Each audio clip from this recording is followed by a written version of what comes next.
Well, hello, everybody. This is Mrs. Duncan, and I'm going to go through chapter 7 with you. It would be really great if you had your books and some notes handy. This is the part of theater that most people think of uh, acting, right? That's who you see on the stage. You see the actors. You don't see the designers. You don't see the director. You don't see all the rehearsals. You see the acting on stage. And most people who are interested in theater are interested because they might be interested in theater, which is wonderful. All right, let me go in. There we go. So, Shakespeare famously said about acting that all the world's a stage and all the men and women merely players. It's from his play As You Like It. And there's a sense in which we all do a little bit of acting, so there can be a sense in which everybody can gain something from this. But this is focused on the art of acting and how you become an actor and the training that's involved.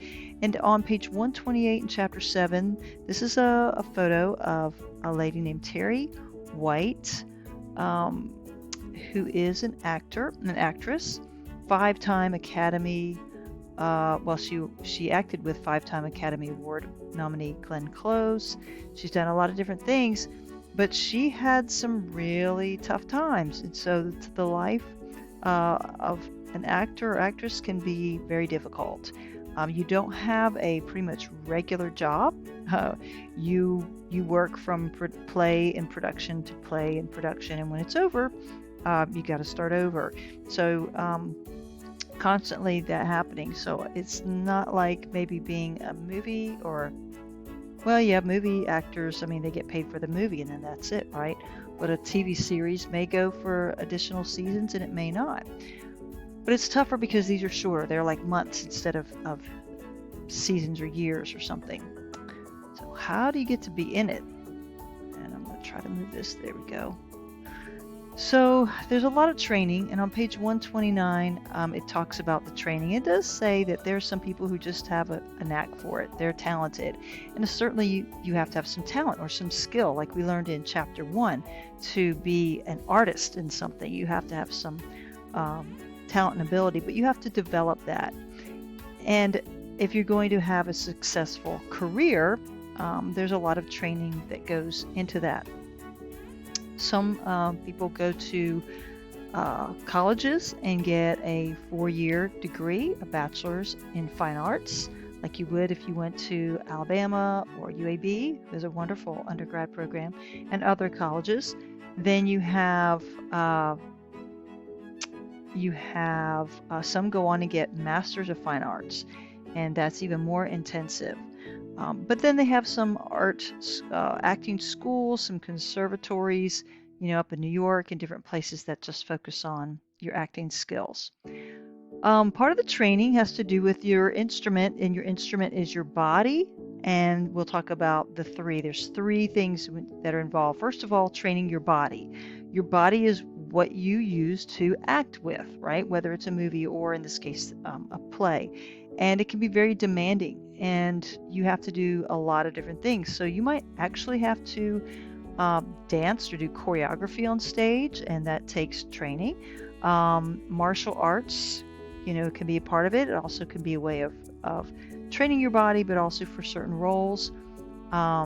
Circus art training, fight scenes, stage combat. Fencing is with this, the sword fighting, so that you can do a realistic sword fight and not hurt anybody. Yoga, not for so much a scene on the stage perhaps, but having more bodily control. And those are things that are involved in training to be an actor, because your body is what you use to act with. And of course you have your voice, but again, it's not voice alone. Voice is, a key part. You're not singing necessarily, although that can be a part of theater, musical theater, it is.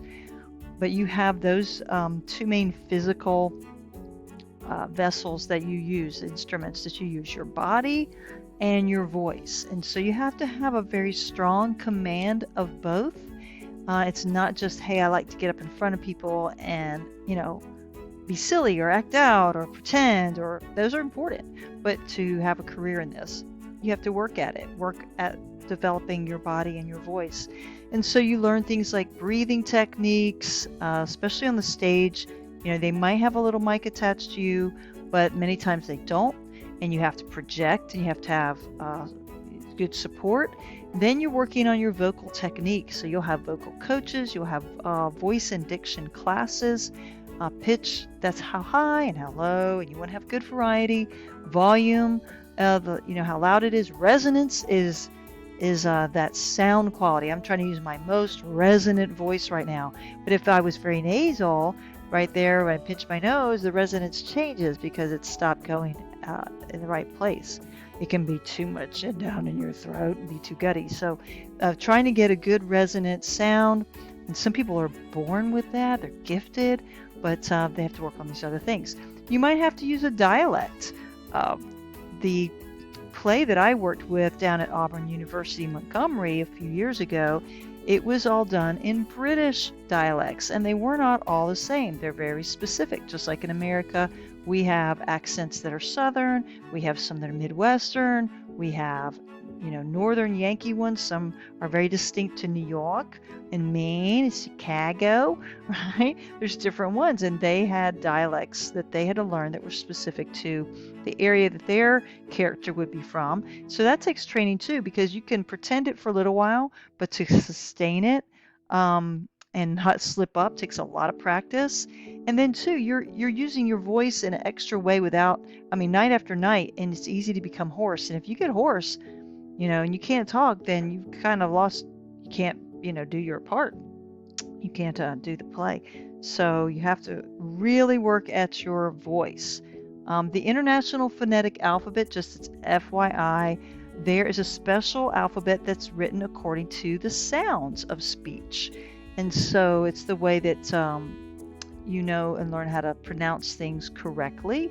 You write it in this special IPA, International Phonetic Alphabet. So those are the things you learn. I remember I took, as an undergrad, speech and drama as a teaching field, and I remember taking voice and diction and learning, of course it's been many years ago, way long ago, the International Phonetic Alphabet. You can look it up and Google it if you want. It's pretty cool.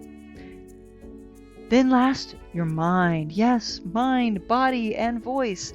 You've got to memorize when you're in theater, not so much in movies now, okay? We skipped chapter 2. You can look at that if you want to, the difference between screen and the stage. But for the stage, you have to memorize, and you have to memorize a lot, and you have to memorize not only your parts, but other people's parts, so you know when you're supposed to speak and not just wait for your turn. So a lot of memorization, a lot of use of the imagination, okay, because you're not in that situation really. You're not that person really. You have to really be imaginative, okay? And we'll talk a little bit more about how you develop those things so you can imagine. To be a good actor or actress, you have to have great levels of empathy. That's different from sympathy. Sympathy is, oh, I feel bad for you. Empathy is, I can feel it with you. Oh, I know what that feels like. And so a good actor or actress has to have that. And not everybody is high in their empathy. Some people can memorize well, but they just don't have a lot of empathy. They don't know how that feels. They're not really a feeling-oriented person. So it takes a lot of both here. You have to be a good observer, very keenly aware of your surroundings, of others. So although some of these are maybe introverted, a lot of it's extroverted. It's a balance of both. And you have to be able to quickly analyze, put together things, make sense of it, how your character fits into the bigger picture, how to, go with what's happening at the moment if something happens. So your mind has to be sharp. It has to be practiced. It has to be rehearsed. It has to be trained. But I'm not sure if you knew all that unless that you have done it before. And they talk about what happens when an actor, forgets lines and how we rehearse. Page 131, how we rehearse so that we're ready with that. How many weeks in where you when you don't use your book, and how at first you get prompted, but then after that you don't. Yeah, and so you have to know the play so well that you know what your character would say, even if you can't remember the exact words. But if you say something differently, you mess up the other actors because they're expecting certain lines. Okay, so the training for acting really came to a point with Stanislavsky. He's very famous. He's called the father of modern acting, and he lived at the turn of the way century, 1863 to 1938 are his dates. And he wrote the book basically on how to prepare as an actor, how to really get into acting. Before that, this is a little bit of background too, but there were a lot of playwrights who would write a play, and they would write a character and kind of to fit the people that they had, and you would always play that character. That happened with Shakespeare a lot. You would always be Macbeth, or you would always be Hamlet, or you would be, Lady Macbeth, or something like that, and that would be your part. And so it just became you. You were the part, and that still happens. Typecasting, you give certain people who play a certain role, but they try to break out of that. You'll see that a little bit in our videos on Denzel Washington. There's a part that he plays really well, but you'll notice if you look at the little clips of it that he starts playing characters that are very different from him because he really wants to show his ability as an actor. This is a little Stanislavsky quote. An actor lives, weeps, laughs on the stage, but as he weeps and laughs, he observes his own tears and his own mirth or humor. It is this double existence, this balance between reality, life, and acting that makes for art. And so you draw from it, but it is after all acting. It's also called method acting. And there's two basic approaches, and we use them too when we're trying to pretend or act. Sometimes you've heard fake it till you make it, kind of things like that. So the outside in is a very technical approach that can be used. It's talking, this is on page 134, and it's the kind of thing where you could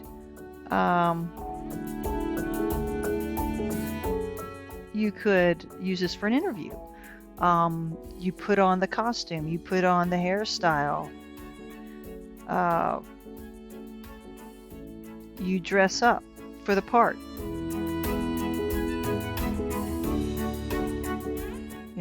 That kind of thing. And so when you dress that way, your body kind of responds. You change your body, you can affect your emotions. Change your emotions, you can cause your body to react. So it's kind of how when you sort of wear certain things, they make you feel confident, right? And you wear comfy clothes and you feel all slouchy. So if you can change yourself physically, you can actually impact how you feel on the inside. And that's good advice about a lot of things, not even just acting, but going for the interview to a job or someplace you want to impress or person you want to impress. But and even with Zoom or virtual, dressing the part will really have a useful effect on you. If you sit down at a desk and a table, you're going to feel more studious, than if you're slouching or, in your pajamas in your bed. Your mind will be sharper. You just have to kind of get into that context. The inside out is the other one, like change and draw from your emotional experiences. And this is brought up on 135. And it's targeted to go back into your mind and your experiences and find something that matches what you're trying to act and conjure that up and then kind of reconnect with those feelings. Either remembering it so you can kind of duplicate that, or actually sometimes you can feel the emotions again. And so that's a really useful way, and that's the Stanislavsky movement. There's several suggestions in the book about how you can use these techniques as a non-actor. So I would encourage you just to really, go through those because you could find them very, very helpful. They have some really specific examples. Okay, let me get to the next one. So these are the ones that'll be on your quiz. The first one is emotional memory. These are specific ones from Inside Out, page 135, and not the movie, but Emotional memory is when you go back to a certain incident, something that happened, and you remember it well enough to relive the emotions that you had. Okay, so it would be things like, oh, I remember that happened to me, and I remember how it felt. And matter of fact, you go back in your mind, replay that experience, and it's so powerful that you feel either the nervousness, the anxiety, or the joy, or the sorrow and the sadness. You feel it again. Empathy is when you go, okay, I don't have that exactly, but I have a shared experience. I know what that would be like because I've had something similar, or I can imagine what that would be like, which is similar to the magic gift. But empathy, by definition, is the ability to understand and identify with another's situation, feelings, and motives for whatever reason. Maybe it's because you had a shared experience. Maybe you're just a highly empathetic person and you just start feeling with people, and you tap into that. The third one is the magic if, and where you're looking for the similarities between yourself and your character, and you go, okay, I might not be anything like this character, but what would I do if I were this person, this imaginative character in those circumstances? And I think Denzel talks about this in different ways, and we have a couple of these little videos, Denzel Washington, how he would imagine that, and he tries to find those similarities between himself and his character and explore the emotions and thoughts, like, well, if I were that character with that background, with that situation, this is how I might respond. And so it involves a lot of times a lot of research. So when you do a full-on acting worksheet, which we won't do, you do that exploration to kind of figure out where are they coming from, why would they do that, what are they feeling. And then substitution, this is when you're like, I can't find anything, I just cannot connect, I can't empathize, I don't have a memory of anything like that, and I can't even try to imagine a what if, there. So you substitute, okay? So let's say that your character is crying over something that you just can't relate to. Maybe rejection, and you're just like, I just never had anything that bad, I'm just not a crier. Well, then what you do is you substitute. Well, when did you feel those kinds of emotions? What makes you cry, right? And then you bring those up and you feel that emotion, and then you use that for the emotions for that situation. So you start with, the closest thing, emotional memory, something you're like, oh man, I know what that felt like. That happened to me. Emotional memory. Empathy is like, I could just, oh yeah, I mean, I get it. I would be devastated if that happened to me. The magic if is, well, that's never happened to me. I don't know what that's like exactly, but I can do some research and figure out where they're coming from, and then go, oh, okay, now I know why they feel that way. It's the magic if. And then substitution is, okay, I can't even imagine it, but if they were upset, what would make me about this?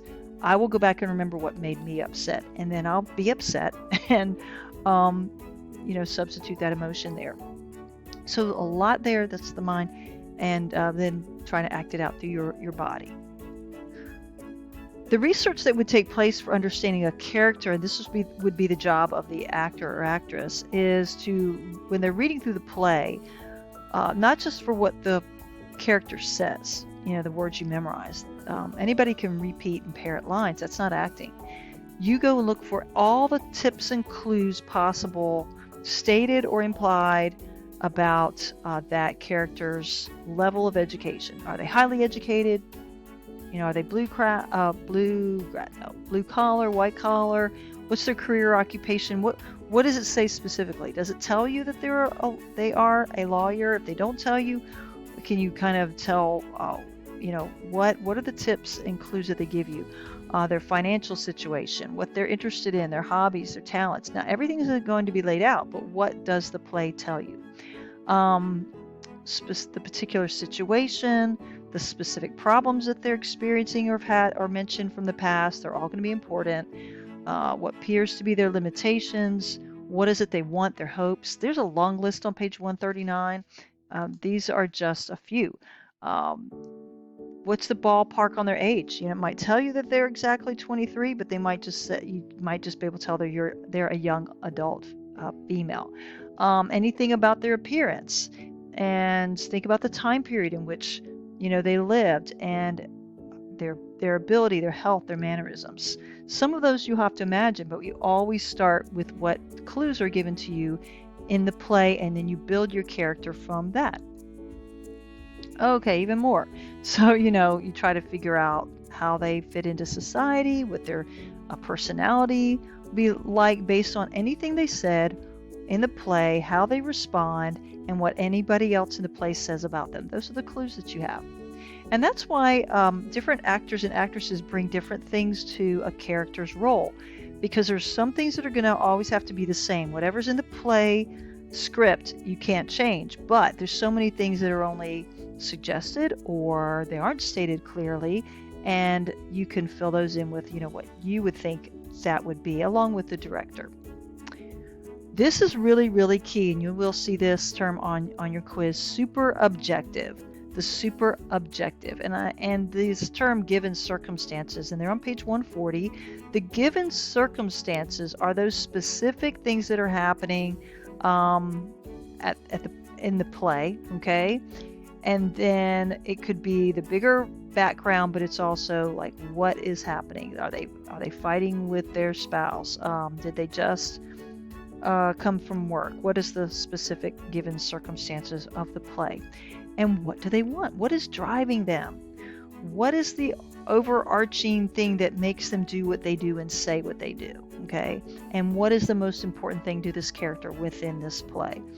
And so there's some explanations. There's a little bit about Oedipus the king, who we have by this point read and watched on page 141. So that might help you there. A little bit of analysis of him, his character, with the super objective and so forth. On the bottom of 140, it talks about public and personal images, and we know that's true in reality, so a character might be this way too.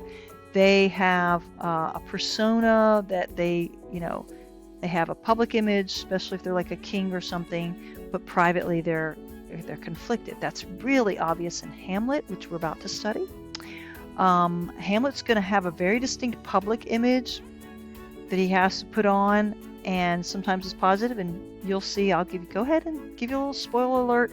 He's going to act like he's a little crazy sometimes, and then he's going to say things like in his soliloquy that is private, but you get to hear it, as to what's really going on in his mind. And if you know anything about Hamlet, you know that his father was murdered, but that's, no one else really knows that except the murderers.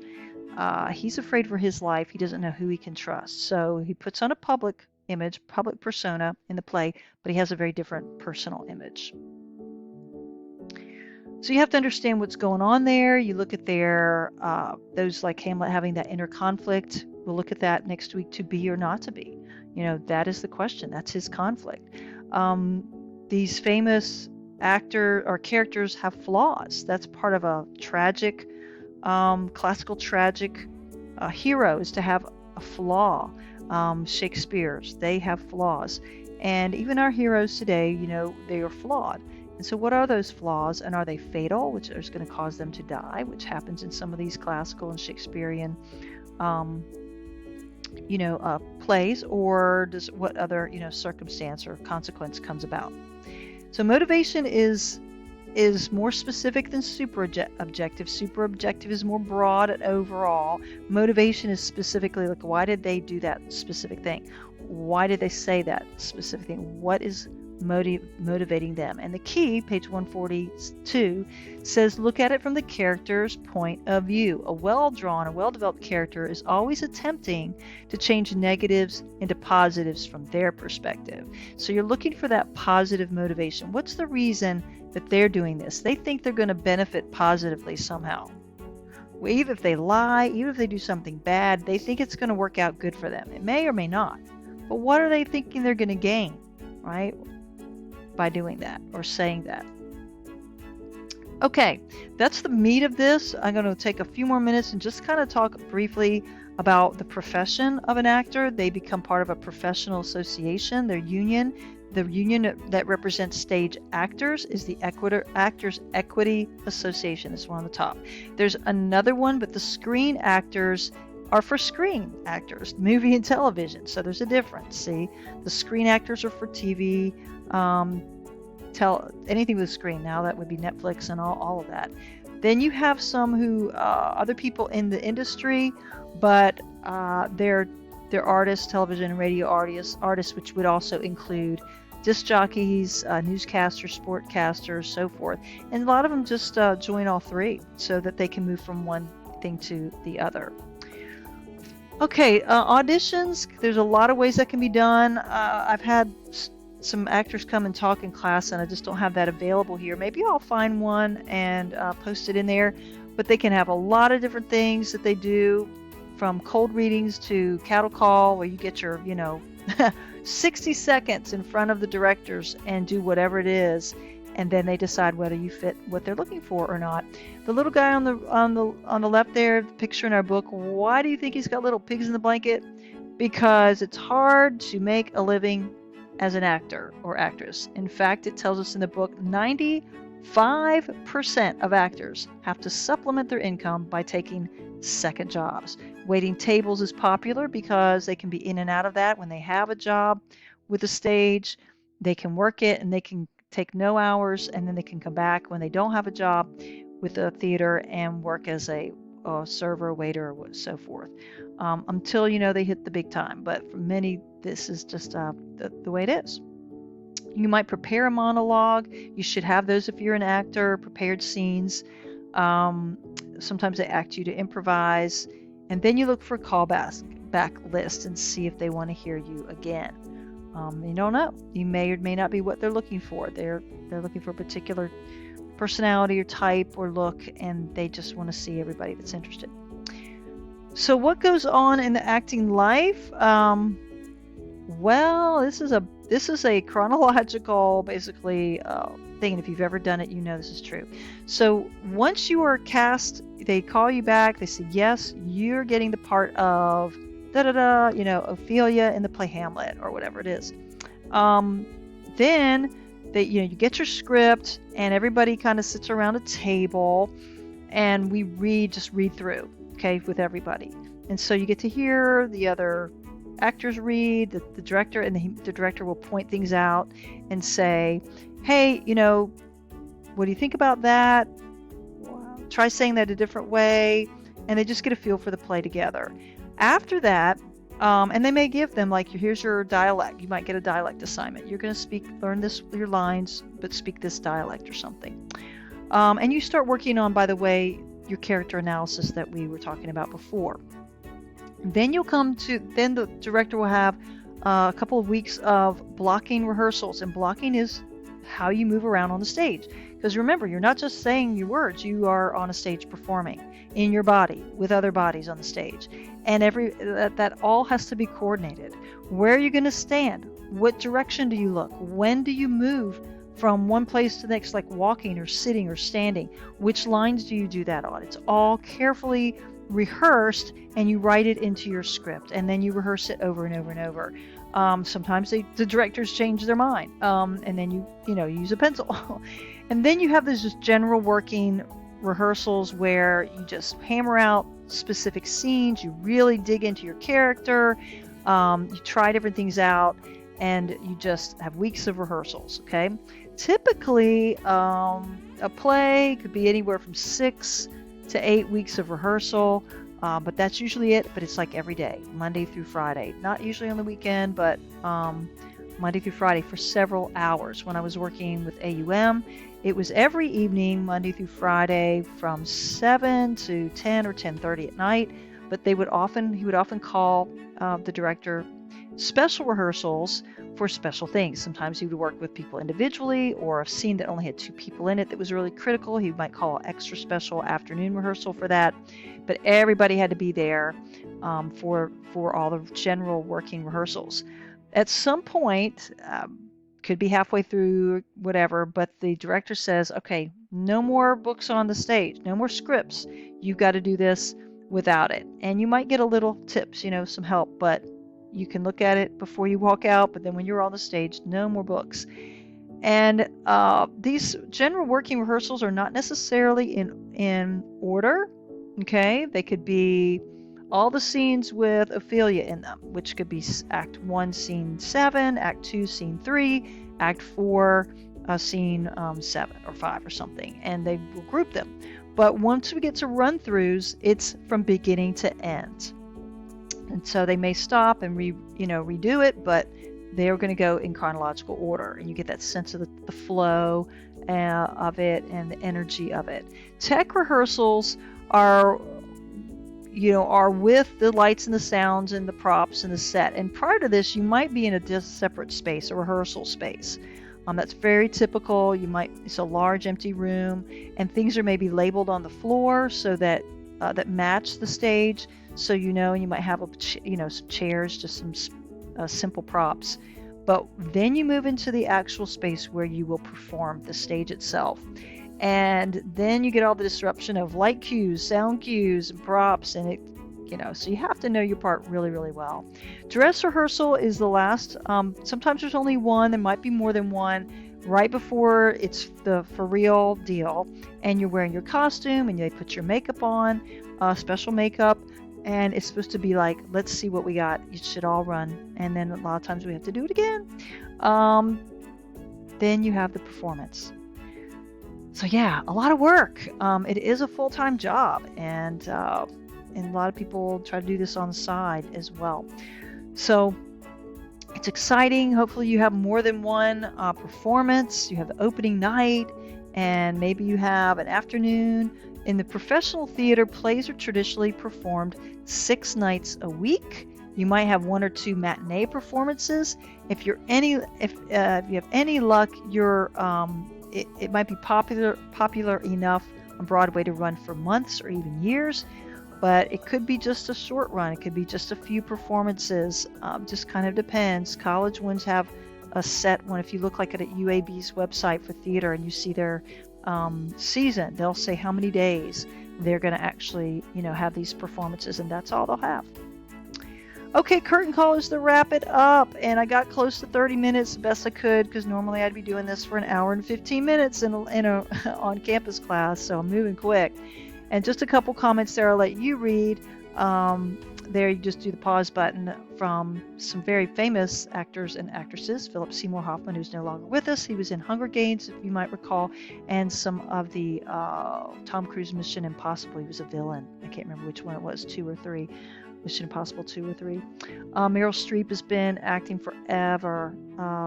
Awesome actress. And they were just talking about how they play them honestly. If it's a villain, they got to be like feeling it. He plays good guys and bad guys. And she says her way of investigating human nature and having fun at the same time. So I hope you enjoyed that. We have some exciting, I think, some interesting things to do this week besides take a quiz, and that is a discussion assignment responding to another great actor, and that's Denzel Washington. Next week, though, we'll be watching Hamlet the play, and it's some excerpts, so be prepared. Go ahead and carve out some time for that.